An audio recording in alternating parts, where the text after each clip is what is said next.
মিষ্টির দোকানের মতো শক্তিগড়ের ল্যাংচা যদি বাড়িতেই তৈরি করে নেওয়া যায় তাহলে কিন্তু আর কিনে খাওয়ার প্রয়োজনই হবে না। একদম নরম তুলতুলে মিষ্টির দোকানের মতো শক্তিগড়ের ল্যাংচা কিভাবে ঘরে খুব সহজে তৈরি করে নেওয়া যায় আজকে সেই রেসিপি আপনাদের সাথে শেয়ার করব।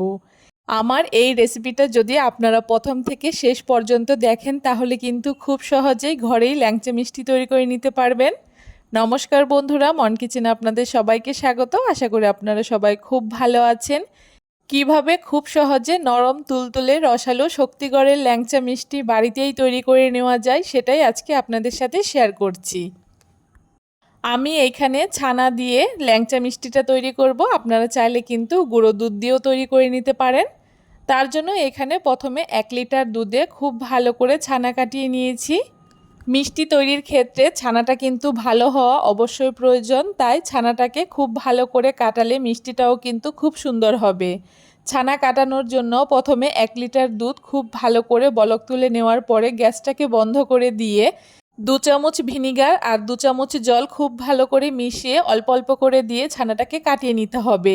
ছানা কাটানোর সময় গ্যাসটাকে কিন্তু অবশ্যই বন্ধ রাখতে হবে, তা না হলে কিন্তু ছানাটা শক্ত হয়ে যাবে, মিষ্টিটা ভালো হবে না।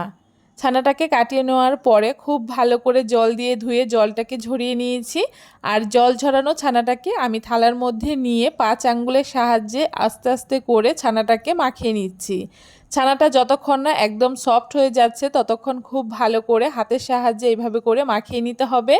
ছানাটাকে খুব ভালো করে মাখিয়ে নেওয়ার পরে জয়ত্রী আর বড় এলাচের গুঁড়ো আমি 2 চিমটি মতো দিয়ে আবারও খুব ভালো করে মাখিয়ে নিয়েছি। আসল শক্তিগড়ের ল্যাংচার স্বাদ পেতে এখানে অবশ্যই বড় এলাচ আর জয়ত্রী গুঁড়োটা ব্যবহার করতে হবে। জয়ত্রী গুঁড়ো আর এলাচের গুঁড়ো দিয়ে খুব ভালো করে আবারও মাখিয়ে নিয়েছি। আর তারপরে এখানে আমি 3 চামচ মতো ময়দা দিয়ে দিয়েছি। ময়দার পরিমাণটা খুব বেশি ব্যবহার করব না, তাহলে কিন্তু মিষ্টিটা শক্ত হয়ে যাবে। আর এখানে আমার কাছে মাওয়া ছিল না, তাই আমি ইনস্ট্যান্ট মাওয়া তৈরি করে নিয়েছি। 2 প্যাকেট গুঁড়ো দুধের সাথে একটুখানি ঘি দিয়ে খুব ভালো করে মিশিয়ে নিয়েছি। আপনাদের কাছে যদি মাওয়া থাকে সেক্ষেত্রে অবশ্যই মাওয়া ব্যবহার করবেন, আর না থাকলে এভাবে করে একটুখানি তৈরি করে তারপরে এটাকে ব্যবহার করবেন। আর তারপরে এখানে শক্তিগড়ের ল্যাংচার মধ্যে ব্যবহার করা সিক্রেট জিনিসটা আমি এখানে ব্যবহার করছি, আর সেটা হচ্ছে 1 চামচ গোবিন্দভোগ চালের গুঁড়ো। এটা কিন্তু অবশ্যই ব্যবহার করতে হবে। এই গোবিন্দভোগ চালের গুঁড়ো ছাড়া কিন্তু শক্তিগড়ের ল্যাংচা একদম হবে না। 1 চামচ মতো আমি গোবিন্দভোগ চালের গুঁড়ো দিয়ে এখন সমস্ত কিছু একসাথে খুব ভালো করে মাখিয়ে নিচ্ছি। এই মাখাটা কিন্তু একটু আঠালোই হবে, কোনো রকম শক্ত করা যাবে না। খুব ভালো করে মাখিয়ে নেওয়ার পরে মাঝখানটা একটুখানি গর্ত করে নিয়েছি। আর তারপরে এখানে 1 চিমটি মতো বেকিং সোডা দিয়ে দিচ্ছি। এখানে কিন্তু আমি বেকিং পাউডার ব্যবহার করছি না, বেকিং সোডাটাই ব্যবহার করতে হবে। আর পরিমাণটা অবশ্যই খেয়াল রাখতে হবে, বেশি ব্যবহার করলে কিন্তু মিষ্টিগুলো ফেটে যাবে। বেকিং সোডাটাকে দেওয়ার পরে অল্প একটু জল দিয়ে বেকিং সোডাটাকে একটুখানি মিশিয়ে নিয়ে আর তারপরে সমস্ত কিছুর সাথে আবারও খুব ভালো করে মাখিয়ে নিচ্ছি। এইভাবে করে খুব ভালো করে মাখিয়ে নেওয়া হয়ে গেলে এখন এই ডোটা থেকে আমি ছোট ছোট করে লেচি কেটে নিচ্ছি। যতটা বড় করে আপনারা মিষ্টিগুলোকে তৈরি করতে চান ঠিক ততটা করে লেচিগুলোকে কেটে নেবেন। আর অবশ্যই খেয়াল রাখবেন সবগুলো লেচিগুলো যেন একই সমান হয়, সেক্ষেত্রে কিন্তু মিষ্টিগুলো একই সমান হবে, দেখতে ভালো লাগবে। দেখুন এখানে সবগুলো লেচি আমি কেটে নিয়েছি। এখন হাতটাকে পরিষ্কার করে নিয়ে হাতের মধ্যে একটুখানি ঘি লাগিয়ে নিয়েছি। এখন এক একটা করে লেচি নিয়ে আমি মিষ্টিগুলোকে শেপ দিয়ে দেব। তার জন্য প্রথমে এক একটা করে গোল্লা নিয়ে হাতের মধ্যে প্রথমে একটু চেপে চেপে গোল্লা পাকিয়ে ঠিক এইভাবে করে একটুখানি লম্বা করে দিচ্ছি। দেখুন একটা ল্যাংচা মিষ্টি এখানে আমার তৈরি করে নেওয়া হয়ে গেছে। আপনারা চাইলে কিন্তু এর থেকে একটু বড় করেও তৈরি করে নিতে পারেন। একই রকমভাবে আমি আরও একটা মিষ্টি আপনাদেরকে তৈরি করে দেখাচ্ছি। দেখুন এক এক করে সবগুলো মিষ্টি আমার তৈরি করে নেওয়া হয়ে গেছে। আর এখানে আমার মোটামুটি 10টা মতো ল্যাংচা মিষ্টি হয়েছে। এখন এগুলোকে একটুখানি সাইডে রেখে দিচ্ছি। প্রথমে আমি চিনি শিরাটাকে তৈরি করে নেব। তার জন্য একটা বাটি মেপে আমি 2 বাটি মতো চিনি দিয়ে দিচ্ছি, আর তার সাথে 2 বাটি জল দিয়ে দিচ্ছি। যতটা চিনি ততটা জল ব্যবহার করলে কিন্তু চিনির রসটাকে বেশিক্ষণ জাল করতে হয় না। এখন 2টো এলাচকে আমি খুব ভালো করে ফাটিয়ে দিয়ে দিয়েছি।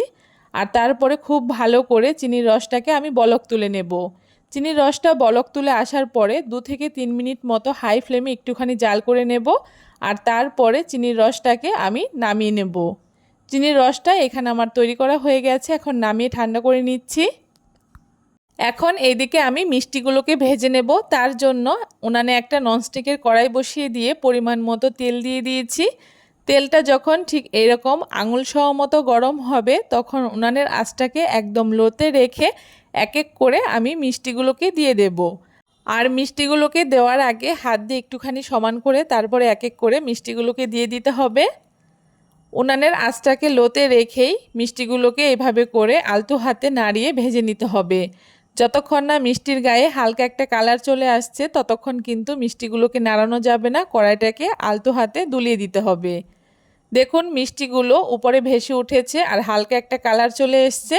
এখন কিন্তু একটা ঝাঁঝরা হাতার সাহায্যে এইভাবে করে উল্টে পাল্টে মিষ্টিগুলোকে আমি দুটো পাশেই খুব সুন্দর লাল লাল করে ভেজে নেব। আর হাতা দিয়ে মিষ্টিগুলোকে এভাবে করে একটুখানি নাড়িয়ে দিলে মিষ্টিগুলো কিন্তু চারপাশ থেকে খুব সুন্দর একই রকমই কালার হবে। এইভাবে করে উল্টে পাল্টে মিষ্টিগুলো যতক্ষণ না একদম লালচে একটা কালার চলে আসছে ততক্ষণ ভেজে নিতে হবে।